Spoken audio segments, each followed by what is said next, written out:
First round, fights on. Roxanne and Emily both came out swinging, and they were throwing nice combinations and landed some pretty good shots. Roxanne tries to hit her with a spinning back fist, and Emily used that opportunity to shoot in, and she gets her up against the cage. Roxanne's doing a good job at fighting off the takedown, and eventually drops to her own single and is able to trip Emily down and lands right in the half guard.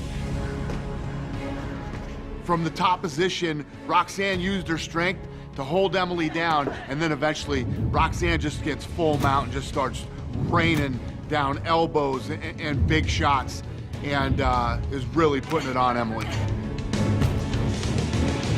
Fight back, Emily.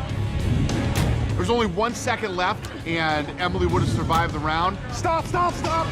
But she wasn't intelligently defending herself, so the ref steps in and stops the fight, and Roxanne gets the win by TKO and moves on to the semifinals. All right, winner, TKO due to strikes, moving on. Roxy.